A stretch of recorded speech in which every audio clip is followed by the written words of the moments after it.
pull up my notes.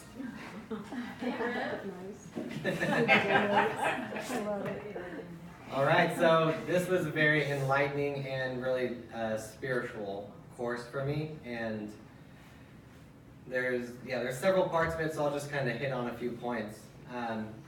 So first you start out with learning about the major religions and learning about Scientology as a religion, and it really confirmed and solidified my knowledge of Scientology as a religion.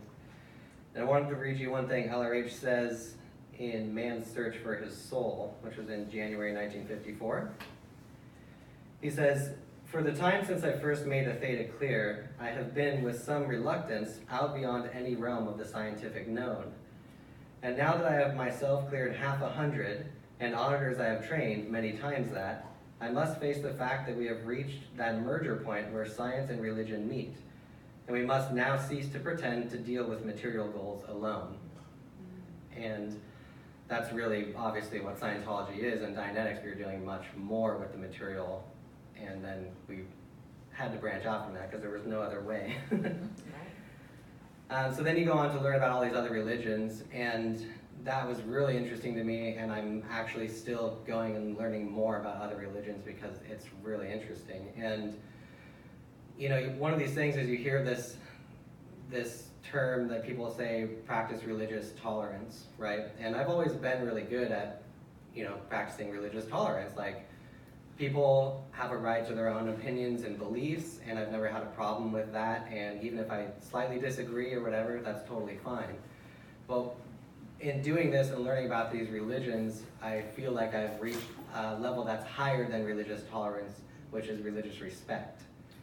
And I've realized that for a very, very, very, very, very, very long time, we've all just been looking for answers, right? And that's what religion really is it's a search for answers, and ideally the answers themselves, right?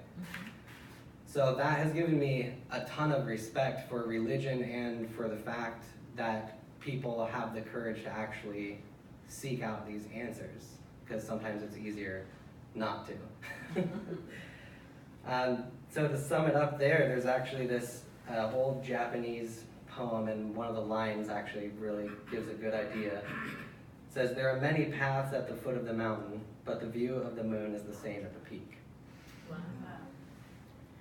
So from there you go on to the Scientology ceremonies, and you read them, you clear up any misunderstoods you have, you understand them, and you drill them. And those are really amazing, especially once you clear all your misunderstood words and you actually understand the communication that is in those ceremonies, and they're beautiful. And I look forward to performing those and crying along with that.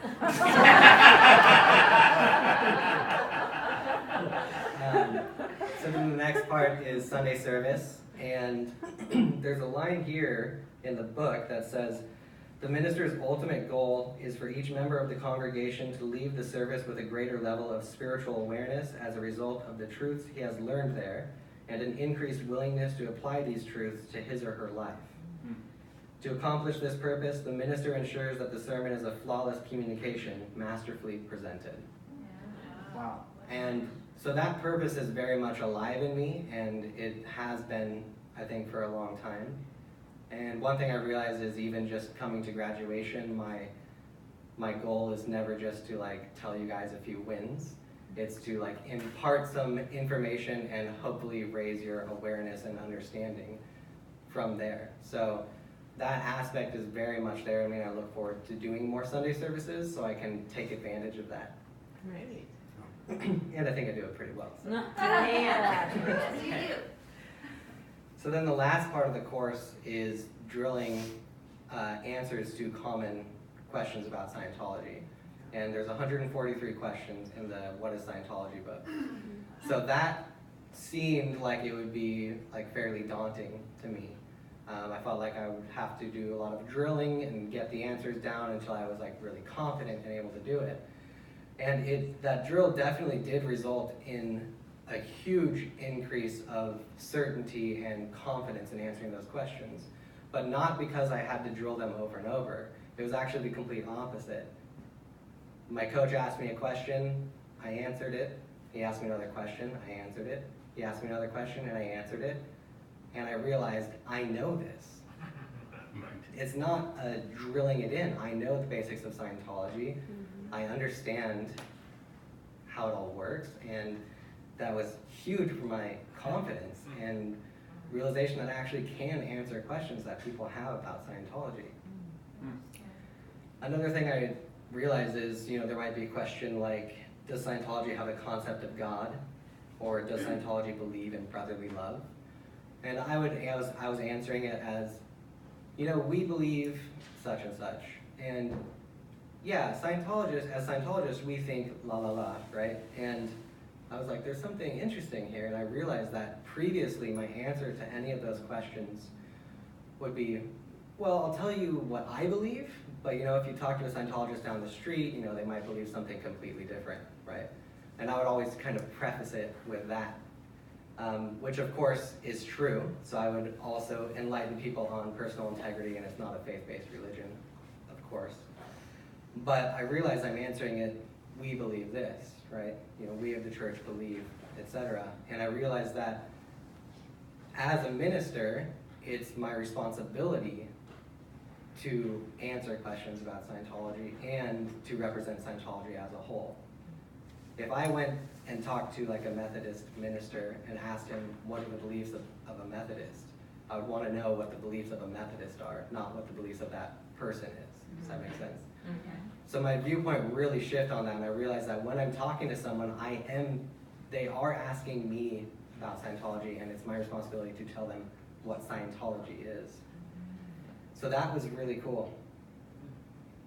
And to kind of wrap it up here, again, this course was very enlightening, and I was able to see the responsibilities and also the privileges of being a minister. And I really look forward to actually carrying forward and taking responsibility for those things. In fact, I will be an ordained minister on Sunday. So all of you are welcome to come at 11 o'clock on Sunday. And then to end it, I want to take it back to that Japanese poem. And I wanted to preface it with, man has looked for answers in a lot of ways. Religion is one of them. Man also turns to drugs for answers, and psychology, science, materialism, what have you, right? So I'm going to add a little bit on to that poem here. So it says, there are many paths at the foot of the mountain, but the view of the mountain is the same at the peak. To this I would add that some paths do not make it to the top of the mountain. Some lead into caves.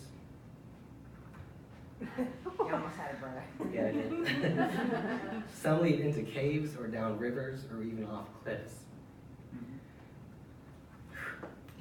Okay. Some of them might lead to a nice little valley where you can settle and remain forever complacent.